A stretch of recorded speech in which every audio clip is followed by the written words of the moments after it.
Welcome to Procrastination and How to Get Yourself Organised. Let me unmute myself so you can actually hear me. There you go.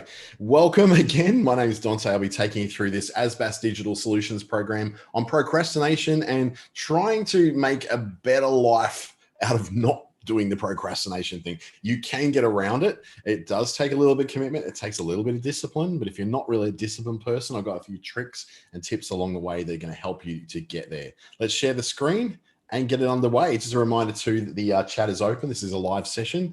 You can let me know if there's something you want to ask in the chat window, and hi to Nerdy Girl Collector, as well as hi to Dee, Lisa, Mike, and the others who are just dropping into the call right now. You can ask a question in the Q&A as well, and I'll be able to hold that until I can take a break and answer that question for you.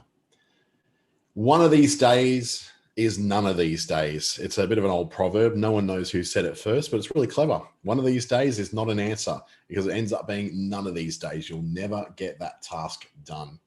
What we're going to look into today, and not tomorrow, that's a bit of a procrastination joke there. What's probably behind your procrastination? Some techniques and a few strategies that can help you to overcome it or at least address it. We're going to look at the 4 key areas of breaking the habit. We're going to look at organizing your time and smashing the things in your life that are what we call time wasters. Might be a few people in your life that you call that as well. I've got a few. Bringing more organization into your day and setting priorities and learning to say the big no. No way. Talk to the hand. Move on, buddy. I'm not doing that work for you. This is brought to you by the Business Station and the Australian Small Business Advisory Services Digital Solutions Program in conjunction with Regional Development Australia, Brisbane in Queensland, and Treaty Business Consulting in the Northern Territory. You can find out this and more courses and more webinars like this, or even get access to one-to-one sessions with people like myself and other smart propeller head type people at businessstation.com.au. And if you do miss any of this today, you can see it on YouTube a little bit later on today. I'll be loading it up around about 4:30, 5 o'clock, something like that. And Business Station often get it up just a little bit earlier than I do as well. If you are watching on YouTube though, and you've got a question, please whack it in the comments below and I'll be able to address those as we get them come through and answer them online for you. My background is working in Facebook. I do a lot of work with Facebook's Boost with Facebook community and the Boost with Facebook program that goes around Australia and trains small businesses and not-for-profit organizations on how to get the best out of using the Facebook family of apps. Also do a very similar thing with Google with using their products and also training people on how to start businesses through the ASBAS program, the new business assistance with the new enterprise incentive scheme program for the Australian government. And I've done a whole lot of study up the top there, but I won't go into that too much because I'm just procrastinating on moving on with this particular presentation. So let's start with what's probably going on behind the symptom of procrastination, because procrastination is not a thing really. It's a symptom of something else that's going on. We don't say I'm not suffering from procrastination. It's not a disease. It's not an ailment. It's not a genetic issue that you're dealt with. It's a symptom. It's a behavior and a habit that comes from other things. And those other things can be a fear of failing in something that you don't think you're able to do. That one's certainly one that comes up a lot for me. A fear of giving up control of your day. There's nothing like having someone giving you a timetable and a calendar that tells you, oi, I like to control my own calendar, thank you much. You're not going to be taking over my life. It could be a lack of interest. Maybe you just have no interest in what it is that you've been given to do. And that's causing you to put it off and put it off and put it off. So you don't actually reach the potential of achieving that goal of not being a procrastinator. And the other one that's really, really common is overwhelm. That's been this week for me. I've been putting off a lot of things because I've just been overwhelmed with the sheer amount of stuff that's been coming into my inbox and that's been coming into my desk and coming into my phone. It's just, this week has told me that I need to hire a virtual assistant so I can hand over my phone and my inbox and say, can you handle all this? And just get me the stuff I need to answer. Life has got to that point now. And you probably find that your life is going to be a combination of all of these. So how do they actually look in the real world? Well, fear of failure is usually caused by having very unrealistic expectations of what you're capable of doing or what you should be able to do. We often just go, oh, I need to be able to do this. I should be able to do this. I am woman, hear me roar. I can do so many things. I can multitask because I'm a mum or I'm a dad or I'm a Superman worker. The truth is that just feeds a fear of failure in you because you're expecting to be able to be a superhero when you're a human just like everyone else. Let's just say you're a salesperson, right? And your boss comes out and wants you to do some research on ebooks because they want to do ebooks as a part of their marketing strategy for the next couple of years, but they want to know what this thing is. Has it got legs? Is it a great idea? The problem is that you're not an experienced researcher. You're not used to stats. You're not used to doing looking up scholarly articles and looking up statistics across marketing and media and all that. So your fear of not doing this well because you're not experienced is going to cause you to pull it off. You're just going to put it off until, I'll look at that tomorrow. Oh, it's Friday. I'm going to look at that on Monday. You don't actually do the work that's been assigned to you because you don't feel like you're particularly good at this because you've not done it before. There's a little bit of imposter syndrome coming in there too, which is telling me, oh, my boss seems to think I'm capable of this. What have I done to make him think that? Oh, I don't think I'm quite as good as I thought I was. So what happens is the symptom is that you push it off till tomorrow. The result is that you have to rush to get a bad job done.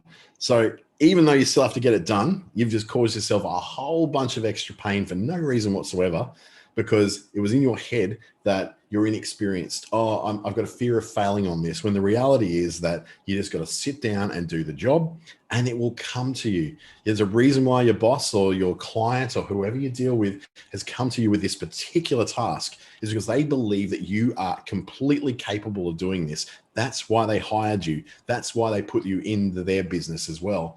So if you rush in a bad job, the job's done poorly and you deliver a poor report. So that's the consequences of procrastination. Number one, you put yourself through a whole lot of unnecessary guilt and shame. Secondly, you do a poor job and you're probably going to deliver it late as well. So then you're painted as the person who is not just scared of doing a job, but you're also someone who delivers work late. You're unreliable. You don't really want to be that person. Then there's the fear of giving up control. This one, I thought when I came across it was like, oh, is that me? Is that really me? And then I remembered when somebody tried to book a work lunch into my next Friday when I already had 6 things booked over the morning and I just couldn't find a place for it. I hate it when someone comes in and books stuff for me in my calendar without asking or consulting. They just whack it on in there and expect that I'll be able to turn up to it because they want me to be there. That fear of giving up control is clearly a reason why I procrastinate. And quite often it is, I procrastinate on replying to them about that particular thing because I don't want to give them the benefit of going, yes, this is a good behavior to do. Just drop stuff in my calendar. Things like writing a budget, for instance. Now, budget, most of us hate them because it's control out of us. So we don't have control over that thing because we've not done a budget before and we don't want a budget telling us what to do. Like, who do you think you are? Budget? I'll spend whatever I want on whatever I want. I'm a business owner. So let's just pretend for a second though, that you're not a business owner. You're working in a company, right? You're writing a budget. And this particular budget for your specific department, your specific team, right? It's going to be discussed in the company budget meeting next week. So you've got until next Tuesday to produce what your particular team or department budget is. So you procrastinate. So you go, oh, yeah, I'll do that. I've got till Tuesday. I'll just do it Monday or something. I don't know, whatever. I'll go back to reading my book or listening to this podcast or, checking what's happening on Facebook. If your budget, though, isn't ready in time, you think that it won't be challenged and they'll just do what they did last year. But the reality is that they wouldn't have asked you for that budget if they didn't have a need for it.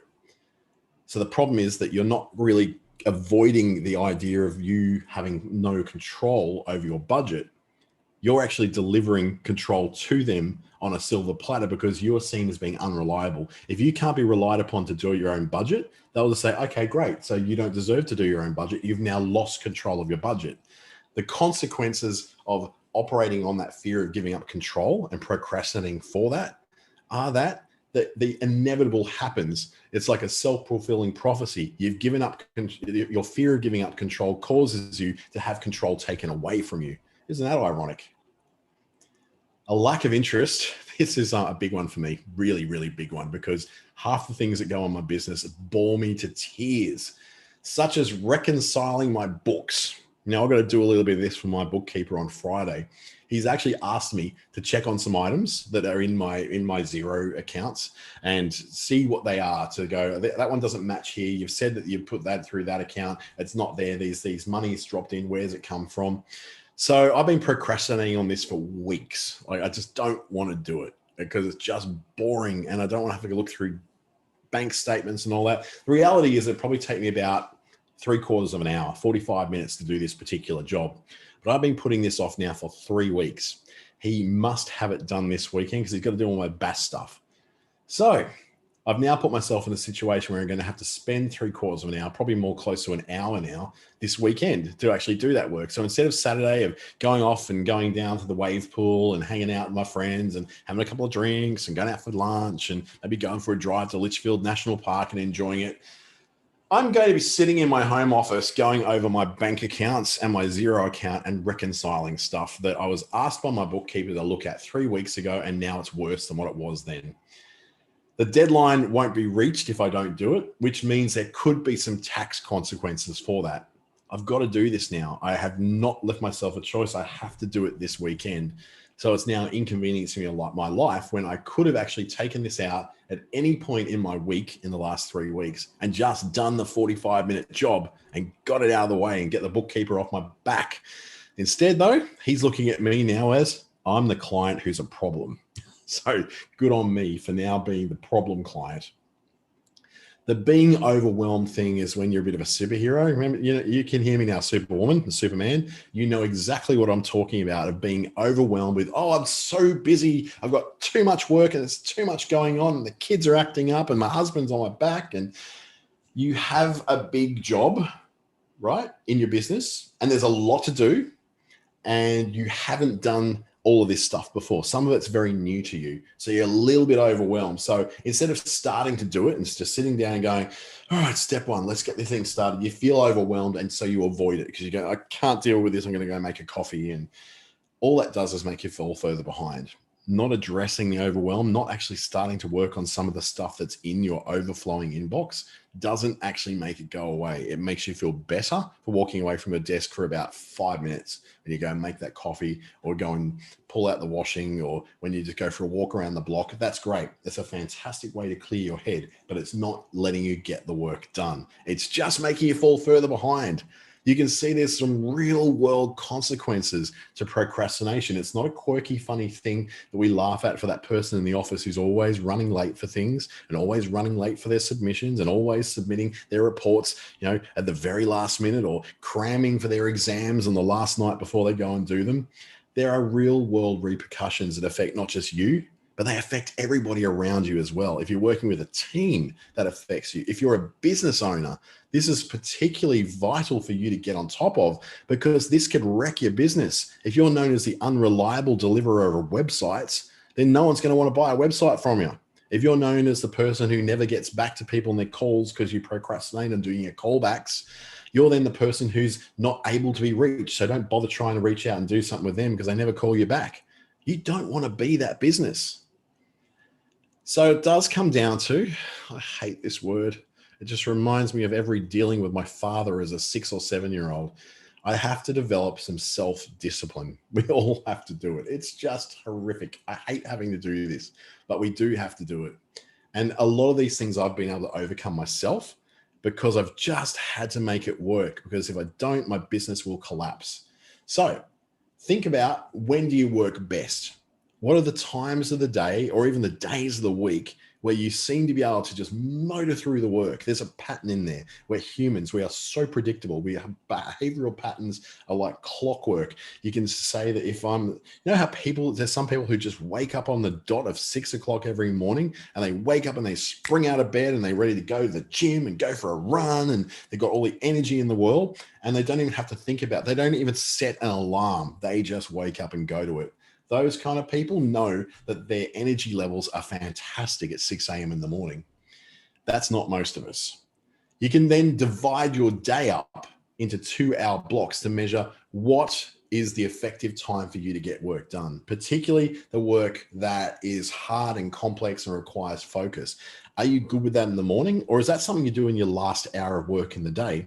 Or are you like some people, you're a bit of a night owl, particularly in business? If you own the business yourself, you might be able to do that work late at night when the kids are in bed, the hubby's watching Star Trek Deep Space Nine, and you've got some quiet, you've got some alone time, so you can actually catch up with that stuff you don't necessarily want to do, but you've got the brain space and the energy to be able to do it.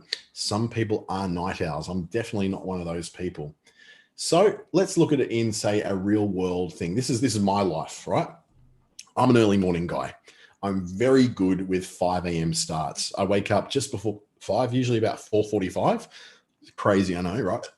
But what it is I've got a ton of energy at that time in the morning. When I'm getting up at 4:45, I'm, showered and got ready, and I'm get everything ready to go. And I got my coffee ready to go. My housemate hates me, and I'm sitting down at my desk on the dot of 5 a.m. because I've got energy to burn. And that's when I get through all my emails, get through all the stuff that I don't like doing, the stuff that requires me to think and do some research, and then do stuff, all the customer contact stuff that doesn't come particularly naturally to me.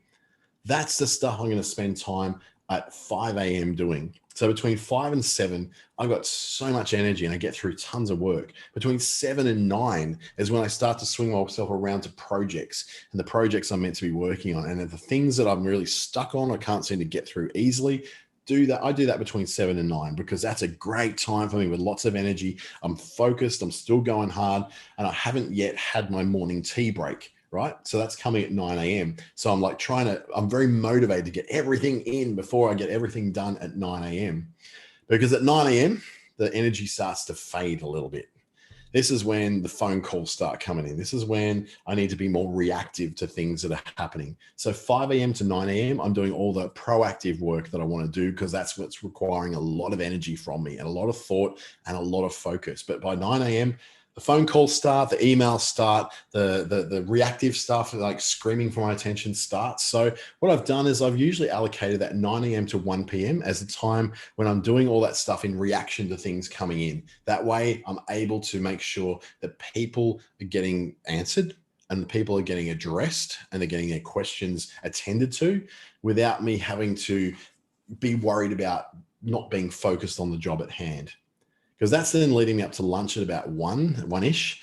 Then I'm going to take a bit of a break and go, okay, I'm going to take a walk around the block. I'm going to make myself a sandwich, make another coffee, and then get ready for the afternoon. Now I've got all that reactive stuff out of the way. By the time I get to about 1:30-ish, that's when I've got energy to burn again. I've just had my blood sugar levels restocked. I've got everything, all the nasty stuff out of the way, so I can now spend time on the complex projects I'm doing. And as you can see, as I finish, I don't always work from 5 a.m. to 9 p.m. That's not sustainable. Some days I do. This week I have been. But what I do is over the course of that afternoon into the evening, my energy levels fade. So I know, for instance, that I get my best work done at the red bits. 5 a.m. to 9 a.m. and again from 1 to 3 because I've got lots of energy, got lots of motivation. So that's where I put all of my really complex, boring, hard stuff that I need to do in those zones because that's when I'm going to work the best. So instead of procrastinating, I've actually got a zone in my day that's designed specifically to get those things done. So as you can probably tell, I'm right in the middle of that 11 to, it's in my time here, it's 18 past 11. So I'm right in the middle of that area where I'm starting to reach the lower zone of my energy. It's starting to fade a little bit, but I'm still feeling pretty good because I just had some really good work I did very early this morning, which is driving me through. And I've got a lunch coming up at about 12:30 my time. So once I get to that, I'm kind of excited for that. And that's going to get me back into that 1 p.m. to 3 p.m. zone where I'm back on fire and I'm dealing with clients at this lunch. So I need to be quick, sharp, and all that sort of thing. So I know that I'm doing something I need to do that has a lot of energy in a time when I know I'm traditionally full of energy. Hope that makes sense to you. That's a really good way to split up your day. You work with high energy in the times when you need that energy to solve problems that you don't really want to solve because they're hard or they're complex or they're complicated in some way. Another one, which is probably easier said than done, but it really is a truth of its own, is to stop thinking about it and just get started. Now, this is a hard thing to do when you're working on your own in a business and you don't have someone to push you to do it. This is where your planning is important. So it's planning, but not over planning. Because what tends to happen is we tend to overthink complex things. If we've got a particularly hard project we're working on for a client, we want to sort of sit there and get into the planning of it and figure out what everything's going to work like and do, mitigate all the risks. But often that we can love that planning stage and love that setup stage and all that strategy stage, but a lot of it can be done a lot quicker. We don't have to spend so much time planning and strategizing when all it's really doing is preventing us from getting started on the execution of that particular job. So we'll look at that and we finally got it ready to go. And then we go, okay, so I better get a second opinion on this. So you send it off to another department to get that opinion, or some other people who work like you work. And yeah, they can have a look at that and get some feedback back to me. And then you get that back and, oh yeah, I better adjust that. Yeah, that's good. Okay, send it off to someone else for another opinion. The problem is, though, that inevitably we're downplaying our own ability to deliver this particular job. We give it away to over planning. We give it away to over opinionating from other people. And it comes back to us. We end up doing what we originally were planning to do anyway. All that extra planning and all that extra opinion seeking is just time wasted. It's not the stuff that's able to give you some great feedback. It's just slowing you down and preventing you from getting started. Now, this might be one of those things that stops you, or what your particular paralysis of analysis is that causes you to procrastinate. How to work out what yours is. You just look at what your patterns are. You measure. So Jackie's just asking here, how do you get to understand what is behind your own procrastination? And when you realize the underlying issues, how do you deal with it? Is it by just starting? So that's where you start to put together those strategies. So if I go back a couple of screens, I'll give you an idea, right? So with the time working thing, I was tending to do things in the middle of the day when I've got no energy, or late in the day when I've got no energy. So what I would do is go, oh, I cannot be bothered doing this. I'll just put it off to tomorrow. And then I put it off to the same time tomorrow, right? When I've got no energy, when I've got no motivation. So what I'm doing is almost self-sabotaging myself from getting that thing done, because I just want to avoid doing it. So by tracking the times when you work best, that's my pattern. That may not be yours. You may be really on top of the world in the middle of the day when I'm actually a little bit low, depending on what your particular rhythms, when you wake up, when you sleep, how much sleep you have. You'll say that you just need to measure that. So for a week, set yourself a challenge and just go piece of paper on the side of it at the desk and just split it into 2-hour slots. And then just put down a message that says high energy, low energy, medium energy, and just check on yourself and go, okay, it's 9 a.m. How am I feeling? Yeah, I'm feeling pretty good. I call up myself pretty energetic right now. Great. 9 a.m. is energetic. Maybe go to 10 a.m. Yeah, still feeling energetic. 11 a.m. Oh, starting to feel a little bit, it's a bit harder to get things done. A bit low energy or maybe medium energy. Once you measure that, you'll know whether you're someone who suffers from procrastination as a result of you trying to do things in the wrong time of the day. But in your case, it might be something that's more like being overwhelmed. Are you someone who is very easily overwhelmed by lots of things coming in? If it is, there's some strategies we'll talk about that'll actually help you to overcome that. If yours is a lack of interest, you've got parts of your business that you don't actually enjoy doing, well, then that's a really easy one to fix, because for me, it's bookkeeping and accounts. I outsourced it. If it's writing, if it's producing the podcast, it goes up to my podcast. I'm bored of that. I like to record it. I like to get it done. I like to get it out. And I've got someone else who does that for me now. Or it could be something like, I'm happy to sell the product for a business, but I don't want to have to deliver the product. Great. So I sell it and I hand it over to someone else to be able to deliver it. That's when you start to go outsourcing the things that you don't want to do. Now, that's if you're in a position, obviously, to be able to do those things. The fear of giving up control could be you. And the way to overcome that is that you have to eventually just go, yes, it's fine, put that in my calendar, but I can always say no. And the answer to saying no, and this is going to be the answer for a lot of people, is coming up a little bit later in this particular presentation.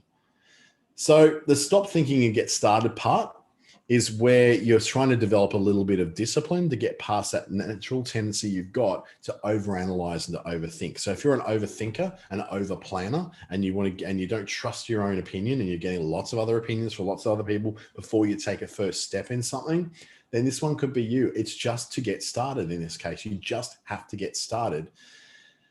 Planning and opinions can often waste a lot of time.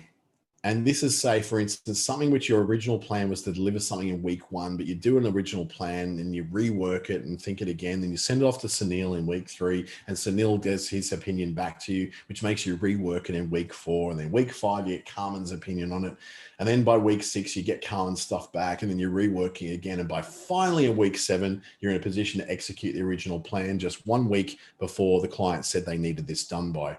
So instead of spending that 7 weeks designing and delivering that particular product that you said you were going to do, you've spent all this time just asking for people's opinion and doubting your original plan, which you essentially should have executed in the first place. So opinions, they can be very valuable if you honestly don't know what you're doing. If you're qualified and experienced in what you're doing, you know what you're doing, you've made the plan, you know it's going to work, just execute the thing. You don't have to seek 13 other people's and a committee's opinion on that when it's your business. Just do it. Tidiness is an extremely valuable one, because this is something which I need to do all the time. It looks really tidy behind me here, but my desk is actually a mess this morning, but it's become a mess since I sat down at it. I've got a thing I do that actually clears my desk at the end of the day so that I've got a nice clean slate to start with in the morning. Tidiness is efficient because everything is where it's meant to be. So that might be that I know that pile of business cards that's sitting over there. There's a business card for Jeff in there somewhere. Surely I'll be able to find it somewhere. And those little cute stickers I'm going to put on the laptops there, somewhere under a pile over there. Remember, yes, you may know where everything is in your mess, but it's a very, very inefficient way of searching for things. Keeping your desk as clear as possible is going to give you a habit that means that when you need to go and get something, you know exactly where to go and get that thing. Getting a habit of filing things digitally and paper as well. Keeping digital and paper files helps you to track and find things much more easy later on. If you want to know where that particular invoice is, if you go to your invoice folder in the filing cabinet under I for invoices, you'll be able to find it really, really quickly. You just got to get in the habit of putting everything in there. How does this relate to procrastination though? It means that if you've got a lot of steps you have to go through to change your pace to do something new, like cleaning up your desk and, oh, where's that thing that's going to help me with that? Everything that is an obstacle to you getting that job done is going to cause you to procrastinate. If you've got more things on your desk, it's more things that can distract you. And if I look at like the reality here is that I'm very easily distracted. So my desk is a tidal wave of distraction is ready to crash down on me. So what I do is I spend a few minutes at the end of every day to tidy my desk up to get rid of the distractions. So I've got like a tax notice here that's screaming for my attention. I've got all these. What do? I go, you know what? This one, I've just got to say I'm dealing with this on Saturday. So I'm going to put that on Saturday and make that call. Great. That goes in the Saturday file. If I've got to deal with this one, is to file away my traveling information to my next trip to Queensland. So I got to put that in the file for that. Get it off my desk. It doesn't need to be there because it's only there to get my attention when I've got, oh God, I've got to do that thing, right? If I put that into a calendar, like my Google Calendar that tells me when to actually address these things, I don't need them sitting on my desk. I've got a message in my calendar that says it's in the third drawer on the right if I need to find it when I actually need to action it. So having a filing system, putting notices in your calendar and reminders will make your life so much easier. There's times of the day, particularly in the low energy times of the day, when I have to turn my email off. I have to close Gmail and stop answering emails, stop getting emails through. There is nothing that's going to come through by email that needs my absolute immediate answer right here and now. If it does, and they definitely need my answer, they can call through on my phone and, you know, wrecking ball their way into my day in that way. There's usually nothing so important that requires me to answer it straight away on email. And particularly if I want to focus on something very specific, the last thing I need is my email screaming at me for attention. So another thing I've learned to do is to close browser tabs when I'm not using them, or group them together in Chrome. So what I'm going to show you is a little trick I've been learning in here. I'm just going to stop sharing this particular screen. Hello there.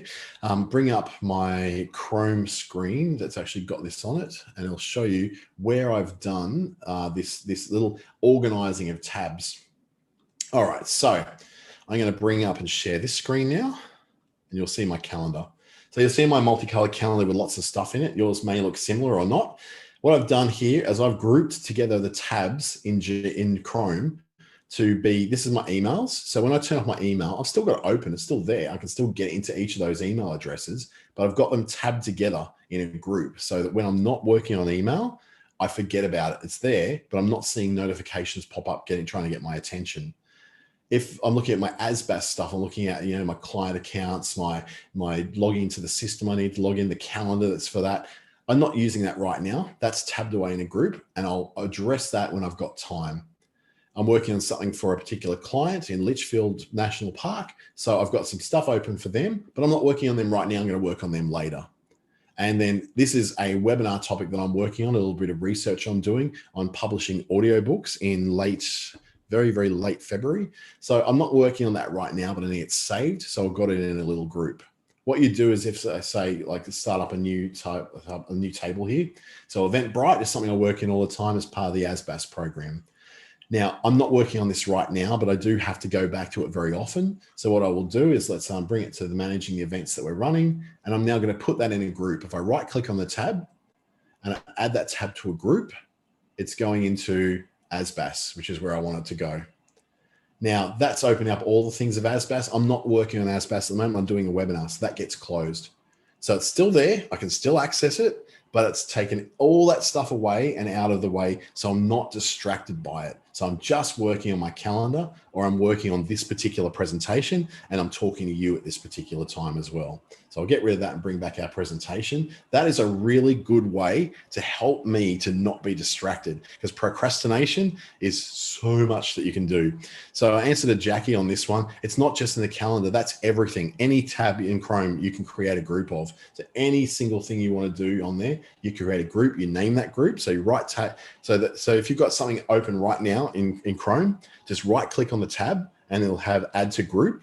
And then you go, it'll say, oh yeah, you don't have a group, create a group, and you can give it a color. So I tend to tab them together and group them together so I don't get distracted, because I am very easily distracted. I'm like a kitten with like a laser pointer. You give me a shiny object and I'll be running after it very shortly. So learning how to close browser tabs or grouping them when I'm not using them makes a massive difference to the efficiency of your day. And that you're going to have so much fun doing that, Jackie, trust me. And then focusing on the finish line. This can be the enemy of those who like to procrastinate, because procrastination can manifest itself in something called perfectionism. It's where someone has to spend so much time learning how to make something so perfect, they never actually get the job done. Excellence, it might be the excuse. You want to do an excellent job. An excellent job for you might be different from an excellent job for a client. Usually a client does not have the high expectations that you have of yourself. So perfectionism is a way to avoid you ever getting the work done. And if you're a perfectionist, the procrastination kicks in, because you go, oh, I don't know how to do this. I don't know how to do this. I can't do this perfect, so I'm just not going to do it yet. I'm going to do it in another day. Distractions, get your current work done first before you start something new. This is the worst thing that happens to me. And Mick, this was exactly why I got this little hack with Chrome, because I will see something come in on that email and I'll just go, oh, I need to jump on that straight away. Meanwhile, the thing I'm working on already gets forgotten about for an hour. I come back to an hour and go, oh crap, what was I doing? That's a form of procrastination too, because you don't actually want to do that work. If you really wanted to do that work, you wouldn't care about your email, it'd be gone. So shutting down your email, or at least shutting down the ability to see the email coming through because it's hidden behind a group of tabs, will make you get your attention off the email and get your attention back onto the work at hand. And also rewarding yourself with a break. So I don't just take arbitrary breaks, for instance. I have to earn my breaks. So my coffee breaks happen when I finish a task, not at 10 a.m. because that's when I take a break. Although sometimes, I might be sitting down for too many hours and I need to stand up and walk around a bit. That's, helping me to stay focused. I'm not walking away from the work. I'm just going, my legs are hurting. I need to get up. That's not an excuse to go and make a coffee. The coffee break is something I earn when I've finished a task. That's what I've got to do. learning to say no when people drop into your desk if you're working in a shared workspace. And that's a skill in itself. And we're actually going to talk about the no thing very shortly too. And giving yourselves hard deadlines on how long you're supposed to spend on things, saying, if I'm creating this particular webinar that I'm doing, I've got 2 hours to build it. That's all. It's actually going to cost me more in time than I'm getting paid for it. So therefore I need to get it done in 2 hours. So it's worth the money I'm getting paid. It's not actually causing me to have a loss. So when you start thinking in terms of deadlines based on how much time you're getting paid for. So if you've got a budget of $200 to this and you're valuing your time at $100 an hour, you've got to get that done. The quicker you get it done, the more money you're being paid. Now that's a really good motivation to not procrastinate. The shorter amount of time you spend on it, the more you're getting paid for it, because you get paid regardless of what it's going to take. You've just got to go, well, I either get it done in the 2 hours of quoted or I get it done in 1 hour and I get an hour for free. Bonus. Beating the time wasters. They are there hovering all around you. Sometimes they're people, sometimes they're things, sometimes they're social media. Usually they're social media. If you get bored or tired, you like to take a break to check on email. So you go, oh, this is so boring. I need a break. So you pop into your email and then you answer 20 emails, and then an hour later, your task that you were doing is not done and you're falling behind. So you get started again, but you spend time then having to catch up to where you were before you actually took the 20-minute break and started answering 20 emails. And it slows you down yet again. So the procrastination of getting bored or getting tired or going and trying something else or going, oh, I'm so bored. That seems more interesting. Let's go and do that.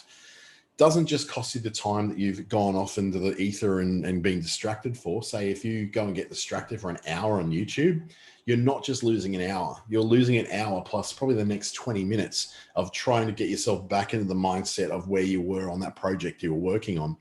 The procrastination and the distraction thing work hand in hand to destroy your workday. They'll absolutely eat it alive, which is why, again, Mick and Jackie, why I've actually got those tabs all grouped in there, because I am so bad at it. In fact, I have to close down things like Facebook. I have to take my phone and turn it upside down on my desk because the notifications on it are so distracting. So if I need to actually concentrate on something, sometimes what I need to do is I need to go and pick that phone up and put it in another room so it's away from me. And then if in 2 hours time I go, oh, where's my phone? Oh, I can go and grab it then if it's the appropriate time to do it. You don't have to answer every call as it comes in unless your business relies upon that. And you certainly don't have to answer every email as it comes in. They are time wasters ready to pillage your day.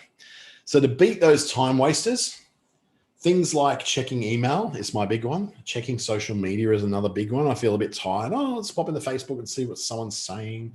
Or I'll pop into LinkedIn and see what some expert's saying about something or who's commenting on my stuff. But the other big one for me is news websites. For instance, I was just curious a little bit early this morning. I was like, oh, that's right. It must be time for Joe Biden to take over his inauguration and become the president. I want to see if anything went wrong or there's been a bomb or anything. I got curious. So I checked on the news website. And then eventually I got onto a page that was something about how to lose weight using this one weird trick. I went there to find out about Joe Biden, and I ended up spending half an hour going down into a whole of news articles. You got to understand when you go to news websites and social media and those websites, they are designed to keep you on their websites. So if you get distracted enough to get into them, they're going to hook you in and you're going to get stuck there. You're going to lose hours of time. For the procrastinator like you and I, the person who likes to put things off because we don't necessarily want to do them, or we're easily distracted, or we fear that someone else is taking control of our lives, or we've got some sort of attitude against people scheduling work for us. News websites, social media, email, they are our big enemies. You may have another enemy. It might be called your kids. So there's some little things that might have some way of you being distracted or taken away from what your work is. It's adding into your procrastination. Your other time wasters could be family and friends during the day, especially, who like to phone you at work or in your business. Mum, I've told you before, I work during the day. I know you're retired. I know you don't work and you get bored and you want to hear from your son. That's fine. That happens after 5 p.m., Mum. I love you. I adore you. But remember, when you were working, we couldn't call you at work either, could we? Huh? So you're letting your family and friends know it's not cool to call you at 2:30 in the afternoon just because they've finished work. You finish work at 5. that's when you call. So you have to train people how to treat you. And it's a big thing when it comes to family, because you go, oh, family calling, it's very important. It's very important. Yeah, it is. It's important after 5 p.m. All right. Unless it's absolutely urgent. So if the friends and family know, do not call me during the day unless it's life and death, and they start calling you because they want to ask you what size shoe you are so they can buy you a gift. As sweet as that is, it's an annoyance that's going to lead to a massive dent in your day. Your co-workers, the number one way to get rid of your co-workers is to get these things, these headphones, and you just put them in your ear and you go, here we go. Suddenly I'm busy doing something. I'm not to be distracted. And it's amazing what a difference that makes. It works when people are asking for money from you on the street, when you're in shopping centers and those people are trying to sign you up for a charity. All those guys, they tend to ignore you when you've got your headphones in. It's a magical trick. It's like straight from Harry Potter. It's like you've got the cloak of invisibility on you. It's just do it. It's a great trick. Even if you're not listening or anything, don't even plug them in. I often just tuck the tag of it in my pocket so that I don't actually have anything plugged in. I was just letting people around me know that I'm focused on something and don't disturb me, because they disturb you. You have, what?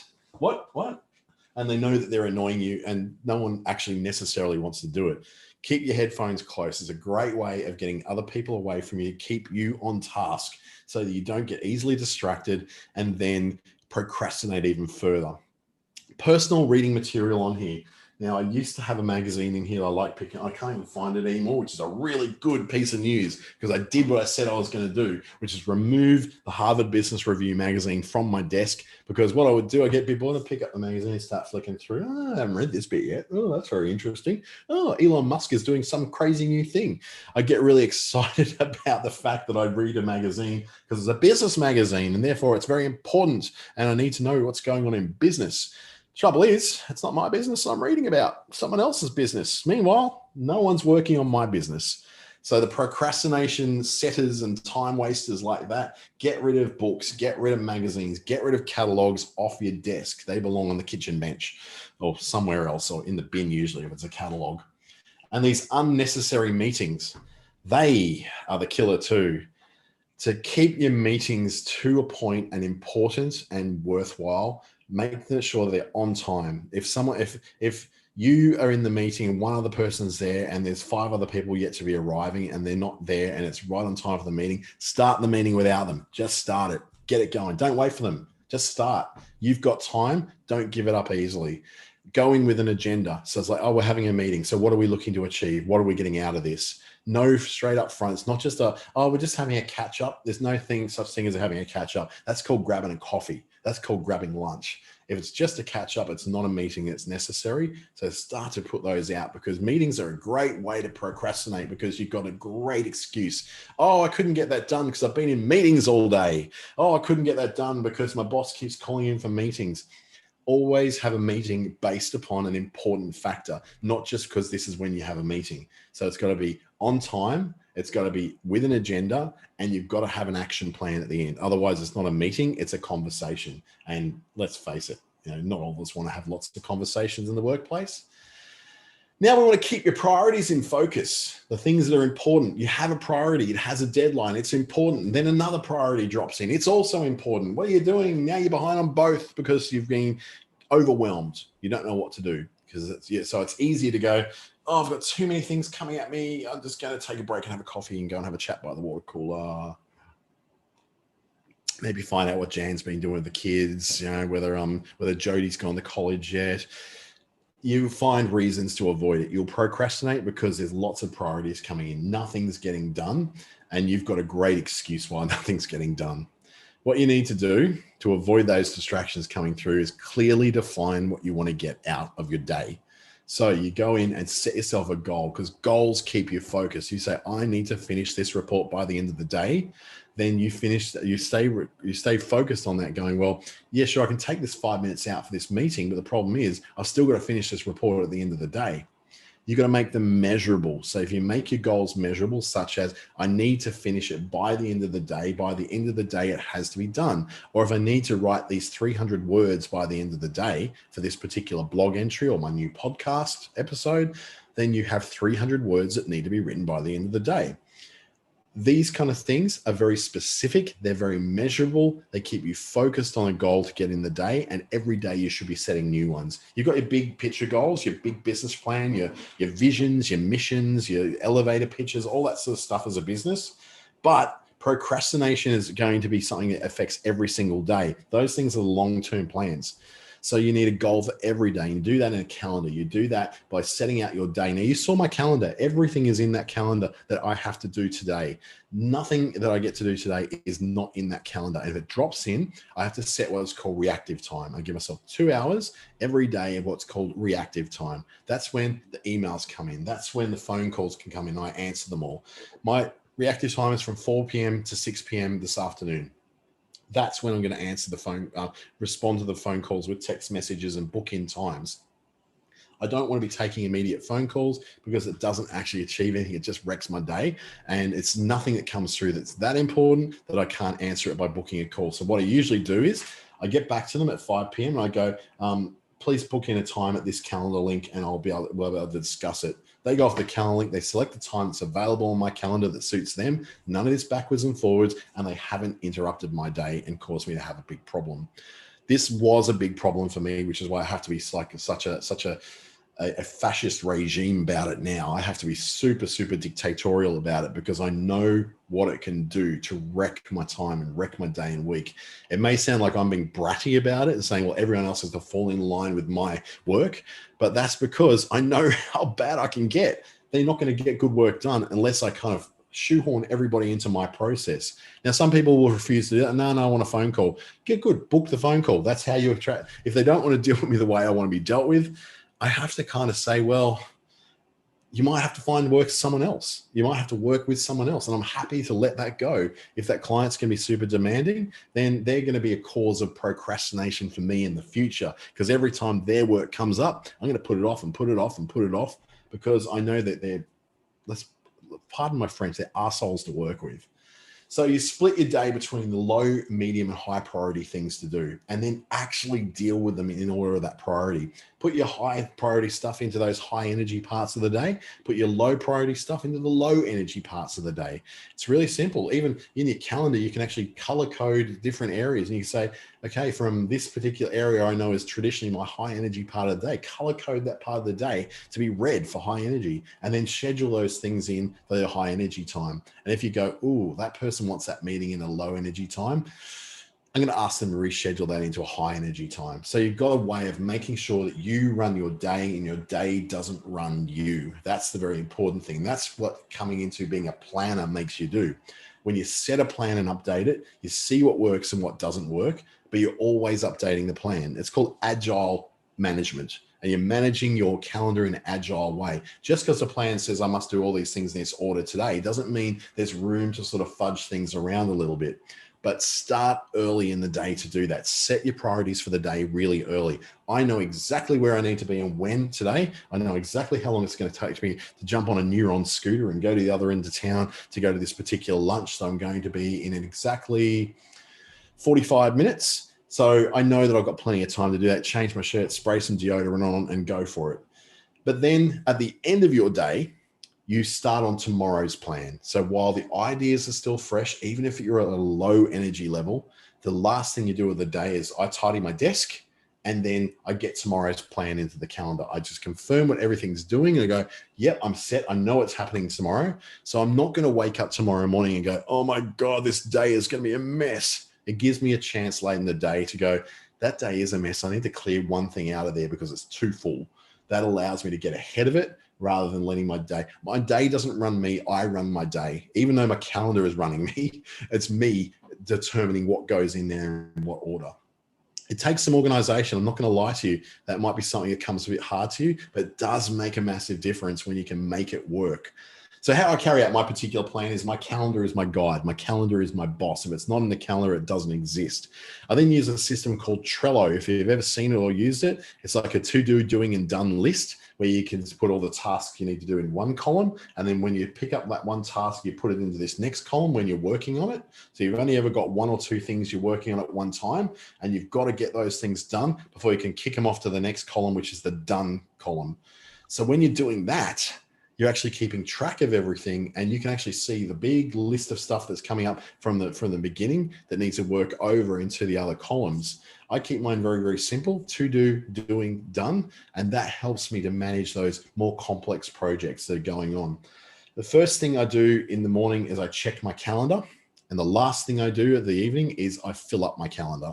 So I fill up what is to do work. I leave my 2 hours of reactive time to be able to work that in. And that helps me to avoid procrastinating on things, because I've got specific times to deliver specific outcomes. I have no room for procrastination, even though I'd love to be able to sit down and read a magazine or have an extra coffee break or all that. If I fill up the time with tasks that have to be done in that time, that cannot be avoided in that time, I have not got room for procrastination. So it's almost like, they say the idle hands are the devil's playground. So the idea is to not leave yourself any of those idle times, except for your lunch break, lunch break or morning tea or afternoon tea. That's when you get to procrastinate, right? That's structured procrastination for those of us who like to have a break. And this is a big one, Jackie. I have a feeling this might be your one, learning how to say no. This is a big one for me. And when I achieved it and I got over it, oh my goodness, this one changed my life, because it's a real trap in saying yes. You want to be a yes person because you want to be a nice person. You want people to like you. You want people to feel good about dealing with you. And you want to be the person that anyone can come to and ask for help and advice. Codswallop. It's rubbish. It's a lie. It's a trap. You will, before you even know it, you're going to be the person who's overwhelmed. Now, I'm not telling you to become a horrible person. I'm not telling you to become, that no to everything and that everything has to be no. But if you're constantly saying yes, you're constantly in overwhelm. You're drowned in work. You're drowned in tasks, and you're not doing any of it well. And you become that woman who's the unreliable woman, or you become the guy who's the guy that you cannot rely upon because he's always overwhelmed, and don't bother asking him. He'll never get it done because he's always over promising and under delivering me. That is not the person you want to be. The yes person, that's exactly what happens to them. The yes person is stuck in a hole and they cannot get out. So how you say no is you have to understand, you have to value your own time. Every hour of your day is highly valuable, and you are in control of that. You give yourself permission to say no because they're your hours. The workplace might be paying for them. The contractor, your client may be paying for those hours. They're still your hours. So you've got to hold on to them. They're precious for getting stuff done. If someone wants to come and take some of that time, they need to either pay for that time or they have to schedule that time in. And honestly, so many problems go away when you say, look, I can't do this now. Can you hop on my calendar?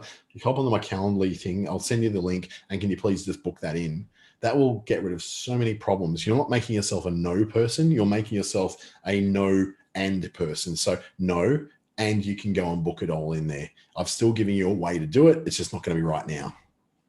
You don't have to give it up because you're not letting anyone down. You don't have to give away all your time to people who are constantly demanding it, because if you don't promise anything, you're not having to deliver anything, and you're not letting anyone down. You're just stopping it at the source and going, I can't do this right now. Go and book it in my calendar. And I think from memory, I've got some availability late Friday.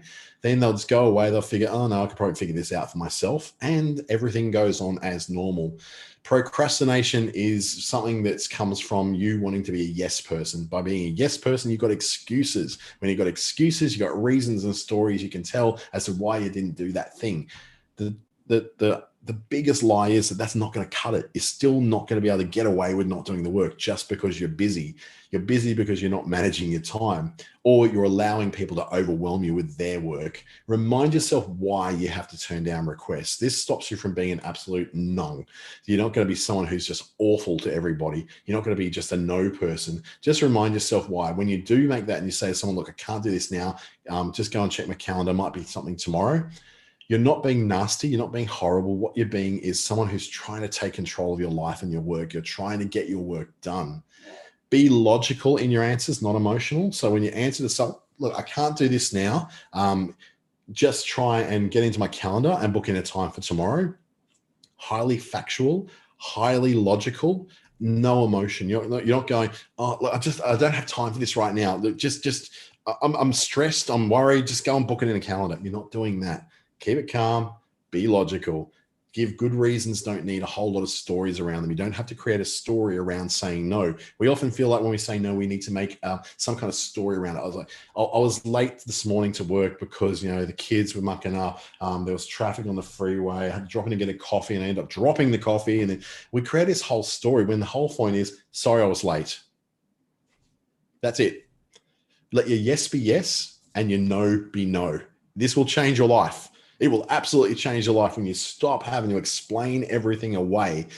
I'm late because. Try starting, I'm late or I won't get this done, but don't try and do that. I won't get this done in time and I'm doing something about it by getting it done tomorrow. Is that okay? You're not creating a whole bunch of stories around it. No one cares about your stories. No one cares about your kids mucking up. No one cares that you dropped your coffee and had to go and get changed because you got it all over your crisp white shirt. No one cares. Just get away from the stories and just say, I was late. Long story, I was late is often enough to get them saying, oh yeah, I don't want to hear the long story, but thanks for letting me know that you were late. So be logical, not emotional, remove the stories from everything. You don't need to create a story around it because you've actually had to use up so many calories of brain power to make up that story. The consequences of commitment to things is that you have to commit to a particular project to get it done in time, right? So you've got something like that. You go, oh yeah, I need to be able to get that done by Friday at 3 p.m. Great. So everything else that's coming in that's stopping you from getting to that is actually making you break your commitment. It's risking you by not getting that thing done at 3 p.m. You have made commitments, right? In the past, in last week, this week, by moving around to create new commitments, you're creating a pattern. And that pattern is that, yeah, sure, come to my desk and invade my day because I don't really value the work I do that much. So you can come in and give me more valuable work because, these projects I'm doing, stuff it, I don't really care. I'll move those out of the way. That sounds dramatic, but it's essentially what you're doing when you're allowing people to reschedule your work for you. Don't have to answer everything now. Remember that. People coming to your desk is not permission for them to start railroading your day. You don't have to answer every request that comes to you on the spot. That's just an excuse to procrastinate and give you a reason to then continually avoid doing the work you don't want to do. And then offer alternatives though. Like I said, you don't have to be a nong. You don't have to be a complete a-hole to everybody who comes to you that you're saying no to. You just go, I can't do this right now. And if you just go into my calendar, you'll be able to book a time that I am available. I'm unable to answer that right now for you. And if you come back a little bit later at 2 when I'm on my lunch break, come and grab me then and I'll be able to answer it for you then. Give people an alternative. Don't just shut them down because even though it's your day and it's your hours and they're very valuable, they're also people that you need to work with and occasionally you have to ask them some stuff too. So let's have a bit of a recap on procrastination. What's behind it? Could be fear of failure. It could be fear of loss of control. It could be you just get easily bored and it's very easily distracted, a bit like me, or you get easily overwhelmed with something. You can beat procrastination through things like tidiness, working your best, most energetic hours, getting some extra help without having to go too far and going a whole committee to comment back on the things that you're completely capable of doing. They all help you to gain a little bit more discipline. And as you practice it and practice it and practice it, you'll get better at it and better at it and better at it.